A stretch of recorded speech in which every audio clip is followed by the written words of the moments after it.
Praise the Lord. లెంటులోని 20వ రోజున మనకు అనుగ్రహించిన దేవునికి వందనాలు. నేటి ధ్యానాంశం ప్రవక్త అయిన హోషేయ జీవితం నుండి నేర్చుకోబోయే పాఠాలు. ఇతడు ఉత్తర ఇశ్రాయేలు దేశానికి ప్రవచనాలు చెప్పినవాడు. హోషేయకు అర్థం రక్షణ. ఇతని తండ్రి పేరు బెయేరి. ఇతడు ఉజ్జియా, యోతాము, ఆహాజు, హిజ్కియా అను యూదారాజుల దినముల్లోను మరియు ఇశ్రాయేలు రాజు 2వ యరొబాము దినముల్లోను ప్రవచనాలు చెప్పినట్లుగా వ్రాయబడి ఉంది. ఇతడు ఉత్తర ఇశ్రాయేలు ప్రాంతానికి చెందినవాడు. హోషేయ ఇది మనం హోషేయ 7వ అధ్యాయం 5లో ఉంటుంది. ఇతడు ఉత్తర ప్రాంతము ఇశ్రాయేలీల 12 గోత్రముల వారికి ప్రవచనాలు చెప్పినని 4వ అధ్యాయం 15లోను, 5వ అధ్యాయం 1లోను, 5వ అధ్యాయం 13వ వచనము, 6వ అధ్యాయం 8వ వచనము, 9వ వచనము, 10వ అధ్యాయం 5వ వచనము, 12వ అధ్యాయం 11 వచనాలను బట్టి మనకు అర్థమవుతుంది. హోషేయ ఎక్కువ కాలం ప్రవచనాలు చెప్పాడు. ఇతడు 2వ యరొబాము నుండి షోమ్రోన్ రాజైన హోషేయ వరకు దాదాపు 60 సంవత్సరాలు ప్రవచనాలు చెప్తాడు. దేవుడు హోషేయను ఒక వ్యభిచారిణిని పెండ్లి చేసుకోమని చెప్తాడు. అతడు దేవుడు చెప్పినట్టుగానే చేస్తాడు. హోషేయ వివాహం చేసుకున్నటువంటి స్త్రీ పేరు గోమెరు.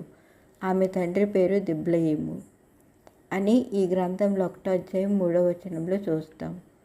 ఆమె ద్వారా 2 కుమారులను 1 కుమార్తెను కన్నట్లుగా వ్రాయబడి ఉంది. మొదటి కుమారుని పేరు ఎజ్రెయేలు అని పేరు పెట్టమని దేవుడే చెప్తాడు. ఎందుకనగా ఎజ్రెయేలు యెహూ ఇంటి వారిని కలుగు చేసుకొని రక్తదోషమును బట్టి కొంతకాలంనకు వారిని శిక్షింతును. ఆ దినమున నేను యెజ్రెయేలు లోయలో ఇశ్రాయేలు వారి విల్లు విరుతునని చెప్పాను. కుమార్తెకు లోరుహామా అనగా జాలి నొందనిది అని పేరు పెట్టమని చెప్తాడు దేవుడు. ఎలయనగా ఇక మీదట నేను ఇశ్రాయేలు వారి మీద జాలి పడ్డని దేవుడు చెప్పాను. 2వ కుమారుని పేరు లో అమ్మి అని పేరు పెట్టమని చెప్తాడు. ఎలయనగా మీరు నా జనులు కారు, నేను వారి దేవుడనై ఉండనని చెప్పాను. ఇశ్రాయేలు వారు చేస్తున్న పాపమును బట్టి తాను చేయబోయే కార్యములకు సాదృశ్యంగా వారికి ఆ పేర్లు పెట్టడం జరిగింది. హోషేయ భార్య అయిన గోమెరు హోషేయను వివాహం చేసుకున్న తర్వాత 3 పిల్లలను కన్న తర్వాత కూడా తిరిగి వ్యభిచార గృహంలోనికి వెళ్ళినట్లుగా చూస్తాము. అప్పుడు దేవుడు వెల చెల్లించి ఆమెను తిరిగి తీసుకొని రమ్మని హోషేయకు చెప్తాడు. అతడు దేవుడు చెప్పినట్లే చేస్తాడు. గోమెరు ఎలాగైతే ఒక ప్రవక్తను పెళ్లి చేసుకొని పిల్లలను కనిన తర్వాత కూడా వ్యభిచార గృహానికి వెళ్ళిందో, అదేవిధంగా ఇశ్రాయేలీయులు కూడా వారిని దేవుడు ఐగుప్తు దాస్యం నుండి కనాను దేశానికి రప్పించిన తర్వాత వారు నిజదేవుని విడిచి అన్యదేవతల తట్టు తిరిగి వాటిని పూజించినట్లుగా చూస్తాం. హోషేయ ప్రవచించిన కాలం అష్షూరీయులు ఇశ్రాయేలు దేశాన్ని ఆక్రమించాలని బహు ప్రయత్నాలు చేస్తున్న కాలం. ఎందుకనగా ఇశ్రాయేలీయులు రాజులను చంపుతూ దేశమును కుట్రతో నింపుతూ ఉంటారు. వారిని జకరియా రాజైనది మొదలుకొని అష్షూరీయుల వారిని నాశనం చేసే కాలం వరకు 26 సంవత్సరాలు. ఈ 26 సంవత్సరాల్లోనే మొత్తం 6 రాజులు ఈ ప్రాంతానికి రాజులు అవుతారు. వీరిలో 4 హత్య చేసి రాజుగా అయినటువంటి వారే. వీరిని బట్టి ఆ రాజ్యం ఎంత హీనమైన స్థితిలో ఉందో అర్థమవుతుంది. ఈ కాలంలో హోషేయ 4 నుండి 14వ అధ్యాయంలోని ప్రవచనాలను చెప్తాడు. ఇశ్రాయేలు దేశంలో ఉన్నటువంటి అధిపతులందరూ తిరుగుబాటుదారులుగా, యాజకులందరూ బందిపోటు దొంగల వలె దోచుకునేవారుగా ఉన్నారు. ఇలాంటి సమయంలో ఇశ్రాయేలీలు దేవుని వైపు కాకుండా ఐగుప్తీయుల వైపు, అష్షూరీయుల వైపు చూస్తారు. అది 5వ అధ్యాయం 15వ వచనంలో మనం చూస్తాం. ప్రజలు ఎలా అనేది చూస్తే అబద్ధ సాక్ష్యం పలికిన వారుగా, అబద్ధాలు ఆడేవారుగా, హత్యలు చేయుటయు, దొంగిలించుటయు వ్యభిచరించుటయు కన్నం వేసెదరని మానక నరహత్య చేసేవారుగాను ఉండిరి.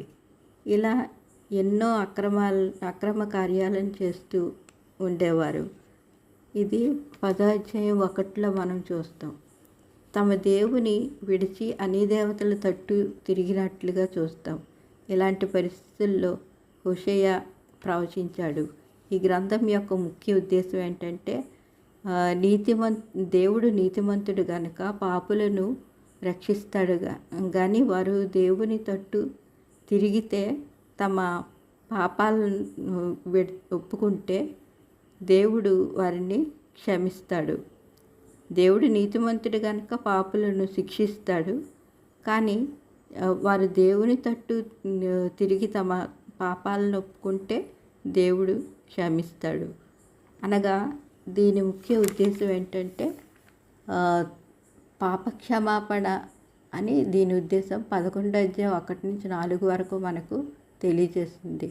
ఐగుప్తు నుండి వచ్చిన ఇశ్రాయేలీయులు దేవుని విసర్జించి ప్రవక్తలను కూడా లెక్క చేయకుండా బయలుదేవత తట్టు తిరగగా దేవుడు వారిని అష్షూరీయుల చేతికి అప్పగించాడు. వారి పశ్చాత్తాపం నుండి ఆయన తట్టు తిరిగితే దేవుడు తప్పక క్షమిస్తాడు. ఇదే హోషేయ ప్రవచనాలకు ముఖ్య ఉద్దేశం. ఒకవేళ పాపం చేసి దిక్కుతోచని పరిస్థితుల్లో ఉన్నావేమో, దేవుని తట్టు తిరిగి క్షమాపణ కోరుకో. దేవుడు నిన్ను తప్పక క్షమిస్తాడు. ప్రార్థన చేసుకుందాం.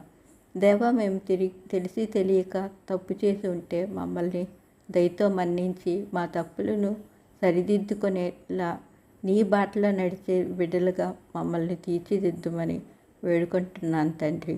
ఆమెన్. Praise the lord.